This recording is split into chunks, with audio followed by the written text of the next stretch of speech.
கோபிச்செட்டிப்பாளையத்தில் அமைச்சர் பொன்முடியை கண்டித்து முன்னாள் அமைச்சர் செங்கோட்டையன் தலைமையில் ஆர்ப்பாட்டம் நடைபெற்றது.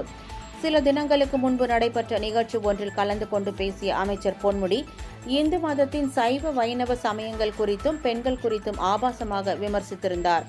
அவருடைய இந்த பேச்சு தமிழகம் முழுவதும் பெருத்த சர்ச்சையை ஏற்படுத்தியுள்ளது.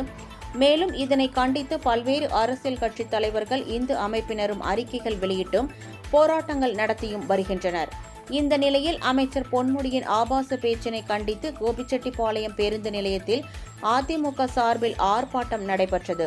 முன்னாள் அமைச்சர் செங்கோட்டையன் தலைமையில் நடைபெற்ற இந்த ஆர்ப்பாட்டத்தில் அதிமுக நிர்வாகிகள் உட்பட ஏராளமானோர் கலந்து கொண்டனர்.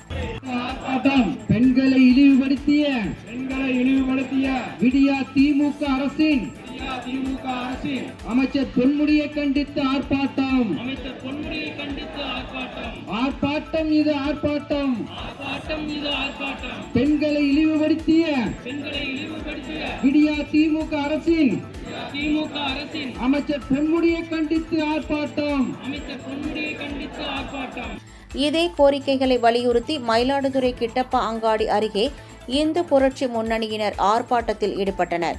அப்போது பெண்களையும் கடவுள்களையும் கொச்சைப்படுத்தி பேசிய தமிழக வனத்துறை அமைச்சர் பொன்முடியை பதவியை விட்டு நீக்க வேண்டும், உயர்நீதிமன்ற உத்தரவை தமிழக அரசு அமல்படுத்தி அவரை கைது செய்ய வேண்டும் என்பன உள்ளிட்ட பல்வேறு கோரிக்கைகளை வலியுறுத்தி முழக்கங்கள் எழுப்பினர். இந்த ஆர்ப்பாட்டத்தில் 50க்கும் மேற்பட்டோர் கலந்து கொண்டனர். பெண்கள் என்றால் கேவலமா? அமைச்சர் என்றால் ஆணவமா? பதவி விலகு, பதவி விலகு. அரை பைத்தியம் பொன்முடியே பதவி விலகு.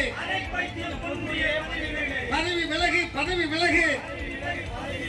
ஞாபக நோய் உள்ள பொன்முடியே பதவி விலகு.